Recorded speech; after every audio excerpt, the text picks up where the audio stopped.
Pemirsa, Anda menyaksikan Zooming with Primus yang kali ini mengangkat tema penipuan berkedok koperasi. Diskusi ini akan menghadirkan sejumlah narasumber. Pemirsa, kita langsung saja bergabung dengan News Director Berita 1 Media Holdings, Primus Dorimulo. Silakan Primus. Terima kasih Julita. Pemirsa, selamat berjumpa kembali dalam Zoom with Primus. Hari ini kita mengangkat tema istimewa tentang penipuan berkedok koperasi. Kita baru saja merayakan Hari Koperasi yang ke-73 ya, ulang tahun koperasi ke-73 pada 12 Juli 2020, hari Minggu kemarin. Dan kita melihat bahwa dengan kemajuan digital itu ternyata kemajuan dalam penipuan juga besar sekali. Karena orang melakukan penipuan lewat peer-to-peer lending, fintech itu. Dan yang menjadi korban adalah koperasi. Karena apa? Ada satu jenis koperasi namanya simpan pinjam, itu dimanfaatkan. Menyimpan dana, dijanjikan suku bunga tinggi, return tinggi, jauh di atas bunga deposito, ternyata itu adalah penipuan dan mereka menjalankan Ponzi scheme. Dan banyak sekali yang sekarang lagi aktual, lagi dalam perkara adalah Indosuria. Dan sekitar 3-4 tahun lalu di DKI Jakarta, Jabodetabek juga ada Pendawa. Nah, bagaimana kondisi koperasi? Karena bagaimanapun juga ini koperasi ini yang tercantum di dalam Undang-Undang Dasar kita ya. Walaupun dalam amandemen tidak disebutkan kata koperasi, tetapi disebutkan sistem ekonomi kita yang sangat sesuai adalah koperasi. Karena apa? Di sana ada demokrasi ekonomi, ada asas kekeluargaan dan kebersamaan. Tapi fakta koperasi jauh tertinggal. Data dari Kementerian Koperasi yang kami dapat bahwa saat ini jumlah koperasi se-Indonesia itu 35.761 dengan omset 155 triliun. Nah, ini kecil sekali dibanding korporasi. Nah, bagaimana kondisi sesungguhnya? Kita mendengar dulu dari regulator dari Kementerian Koperasi. Sudah hadir bersama kita Deputi Bidang Pengawasan Kementerian Koperasi dan UKM Pak Ahmad Zabadi. Selamat siang, Pak. Selamat siang. Ya, saya menyapa juga pembicara yang lain adalah Ketua Umum Dewan Koperasi Indonesia Dekopin, Pak Nurdin Halid. Selamat siang, Pak Nurdin. Kemudian hadir juga anggota DPR kita dari Komisi 6 yang membidangi koperasi dan UKM, Ibu Evita Nursanti. Selamat siang, Ibu Evita. Ya. Kemudian dari Koperasi Umum Nasional Syariah, Koperumnas, Pak Aris Suwirya. Selamat siang, Pak Aris. Ya. Kita mendengar lebih dulu tentang peta koperasi di Indonesia dari Pak Ahmad Zubadi. Persilakan, Pak. Baik, terima kasih Pak Primus. Assalamualaikum warahmatullahi wabarakatuh. Selamat siang, sejahtera. Pak Nurdin Halid, yang saya hormati, Pak Aris, Ibu Evita, dan pemirsa sekalian. Terkait dengan posisi kondisi existing koperasi saat ini, ya, ini kebetulan memang bulan koperasi Juli ya, Hari Koperasi baru saja peringati tanggal 12 Juli yang lalu. Saat ini jumlah koperasi yang tercatat aktif dalam online data sistem kita ada 123.048 dari kurang lebih 213.000 koperasi yang telah memiliki buku sejak awal pendirian koperasi sejak zaman kemerdekaan sampai dengan saat ini. Yang kemudian tentu ada yang bertumbuh, ada yang berkembang, dan kemudian ada yang kegiatan usahanya sudah selesai atau berdiri. Dan sekarang ada 123.048 unit yang kita catat aktif ditandai dengan memiliki nomor induk koperasi, kemudian memiliki sertifikat koperasi, sertifikat yang menunjukkan bahwa koperasi ini menjalankan kegiatan PKT secara baik. Dari 123.000 ada sekitar 73.000 koperasi yang menyelenggarakan usaha simpan pinjam. 16.400 diantaranya adalah koperasi simpan pinjam. Dan ini sudah melayani lebih dari 20 juta anggota koperasi. Bahwa kemudian dari sekian puluh ribu atau dari 123.000 ada kemudian masyarakat mendengar bahwa ada beberapa koperasi bermasalah. Saya ingin menggarisbawahi bahwa yang bermasalah terhadap usahanya terhadap koperasi. Saya kira dan usaha lainnya pun saya kira jauh lebih banyak dibandingkan dengan permasalahan-permasalahan yang terjadi di dalam koperasi.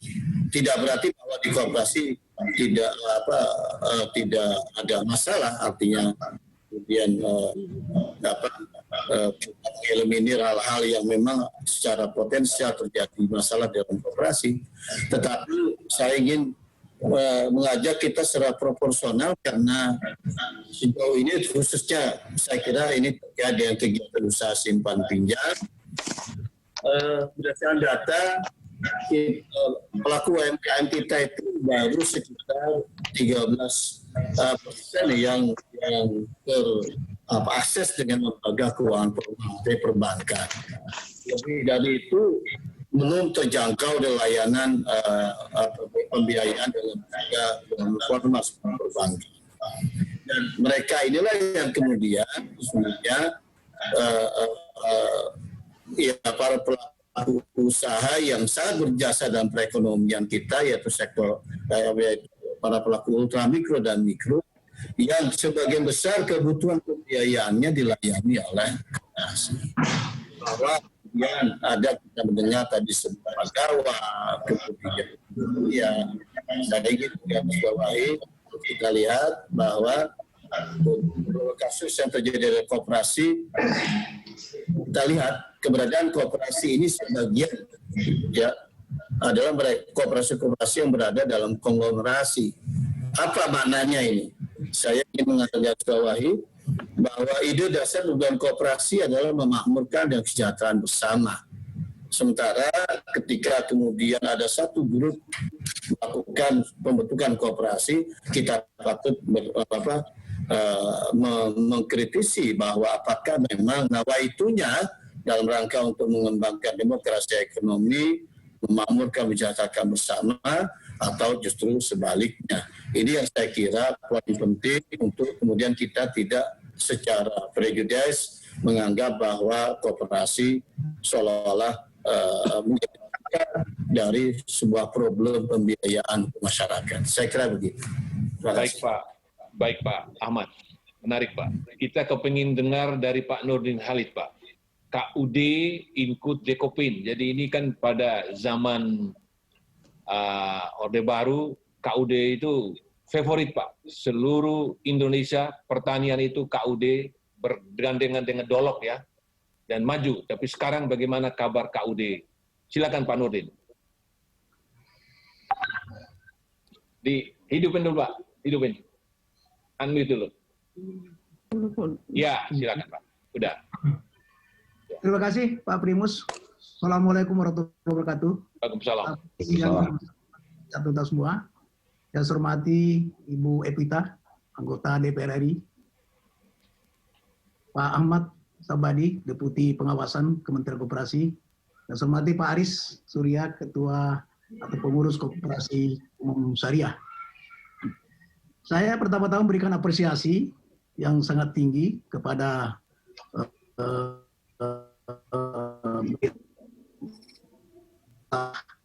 apresiasi pada seminar ini atau diskusi ini yang temanya sangat tepat. Di tengah-tengah ada kasus gagal bayar Indosuria, kemudian juga dilakukan pas kita masih di tengah-tengah sedang dalam suasana Hari Koperasi Nasional ke-73. Sebelum saya menjawab tadi apa yang menjadi harapan Pak Primus soal KUD, Pusko, dan Inkut, saya ingin dulu berkomentar tentang tema diskusi kita, yaitu penipuan berkedok koperasi. Ya. Sebetulnya kehadiran koperasi simpan pinjam atau unit simpan pinjam, jadi ada koperasi simpan pinjam, ada unit simpan pinjam. Koperasi simpan pinjam adalah koperasi yang berdiri sendiri, atau diciptakan oleh koperasi yang telah ada, ya, yang koperasi serba usaha, koperasi primer, koperasi sekunder, koperasi konsumen dan sebagainya. Sebetulnya kalau kita mencermati Undang-Undang Koperasi nomor 25 tahun 92 yang masih berlaku sampai sekarang, bahwa kegiatan usaha koperasi simpan pinjam antara lain adalah dana dari kota menempatkan dana pada koperasi simpan pinjam di atasnya atau yang kita kenal dengan koperasi sekunder. Jadi 3 kegiatan itu yang merupakan ruang gerak daripada koperasi simpan pinjam. Kemudian kita juga mencermati Undang-Undang Nomor 25 tahun 92, tanggung jawab perizinan dan pengawasan koperasi simpan pinjam berada di Kementerian Koperasi dan UKM, bukan pada Otoritas Jasa Keuangan atau OJK. Hal ini sesuai dengan Undang-Undang OJK tahun 2011. Pak Primus, koperasi pinjam dan investasi sebetulnya merupakan solusi pembiayaan, ya, yang sangat efektif, kemudian solusi pembiayaan yang sangat mudah dan cepat ketika koperasi tidak mendapatkan perhatian maksimal, ya, tanda petik maksimal dari pemerintah dibanding dengan pelaku usaha lainnya, BUMN maupun swasta. Ini setelah reformasi. Kalau di Orde Baru, ya terus terang saja, saya juga termasuk pelaku.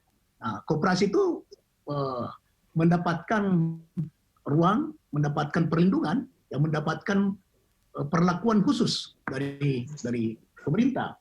Sehingga tadi yang ditanyakan Pak Primus, KUD, Puskut itu adalah suatu lembaga ekonomi rakyat yang ada di hampir seluruh desa di seluruh Indonesia, hampir ada di seluruh kabupaten kota di seluruh Indonesia, yang menjadi penyangga utama daripada pengadaan pangan nasional kita. Dan ketika tahun 78 kita swasembada beras, maka salah satu pelakunya adalah KUD, Puskut dan Inkut. Ketika terjadi krisis tahun 98, itu koperasilah yang ikut menyelamatkan negeri ini dari bangkrutan. Ketika seluruh konglomerat pergi entah kemana, ya, dengan membawa uangnya dan sebagainya, negeri ini hampir runtuh dan bangkrut ekonominya. Ketika itu kita tidak mampu mengimpor beras 1 karung saja karena kita tidak punya cadangan devisa. Yang merambah pasar-pasar tradisional, yang merambah pasar-pasar modern, itu adalah yang bernama koperasi. Nah, salah satunya adalah KUD kita. Tetapi setelah kemudian krisis berlaku, koperasi kembali terpinggirkan. Itulah ketidakadilan yang dialami oleh koperasi dari sisi perlindungan maupun dari sisi perlakuan terhadap ruang gerak usaha yang diberikan. Nah, sekarang kita bicara tentang KSP. Tadi Pak Ahmad Sabadi telah menyampaikan ada 79.543 koperasi simpan pinjam dan unit simpan pinjam. Kalau kita bandingkan dengan perbankan, ya, kita berkaitan dengan pelaku usaha lain, kalau perbankan ada masalah, maka ada jaminan pemerintah terhadap seluruh dana nasabah di perbankan. Tetapi di koperasi tidak ada perlakuan pemerintah terhadap jaminan. Dan Dekoping bersama Kementerian Koperasi telah berjuang sebetulnya di Undang-Undang 17 yang dibatalkan oleh MK. Sebetulnya kita sudah memasukkan bagaimana ada penjaminan terhadap nasabah, anggota koperasi simpan pinjam yang sampai sekarang tidak ada sama sekali. Ini mungkin Ibu Pita hadir di sini, ini perjuangan Ibu Pita di Komisi 6, bahwa harus ada perlakuan yang adil. Kalau kita mengacu kepada TAP MPR nomor 16 tahun 1998, yang menyatakan bahwa usaha kecil, menengah dan koperasi adalah pilar utama ekonomi nasional. Pilar utama, itu jelas TAP MPR nomor 16 kalau nggak salah tahun 98, yang dihadirkan oleh sidang umum ketika itu, yang menetapkan TAP MPR bahwa usaha kecil, menengah dan koperasi adalah pilar utama ekonomi nasional. Karena pilar utama, maka pemerintah harus memberi kesempatan pertama kepada usaha kecil, menengah, dan koperasi. Tetapi itu hanya sebuah taktik, ya, yang kata-katanya sangat indah, mudah dicerna, tetapi political will pemerintah dan political action pemerintah di dalam menindaklanjuti atau mengimplementasikan TAP MPR ini adalah belum sesuai dengan harapan koperasi. Bila bukti sekarang, ketika terjadi krisis seperti sekarang ini, ya, para pengusaha kecil, pengusaha menengah itu sangat susah mengakses perbankan ataukah sangat susah mendapatkan pembayaran perbankan, tetapi begitu mudah mendapatkan kepada koperasi pinjam atau unit of finance. Tetapi risiko sangat tinggi. Kenapa? Karena tidak ada perlindungan atau tidak ada penjaminan terhadap dana nasabah, dana anggota yang ada pada koperasi pinjam maupun SP. Itu yang pertama. Ya. Yang kedua Baik, Pak. adalah Pak Nurdin, ditahan dulu Pak. Nanti kita sambung lagi. Ini pemirsa menarik sekali karena yang diangkat oleh Pak Nurdin adalah bagaimana membandingkan dengan perbankan. Sama-sama mengelola dana masyarakat untuk KSP. Tetapi di perbankan ada LPS, Lembaga Penjamin Simpanan. Bagaimana tanggapan selanjutnya kita dengar dari Ibu Vita, tapi kita akan dengar lagi Pak Nurdin soal ini setelah jeda berikut. Pemirsa jangan kemana-mana, kami segera kembali.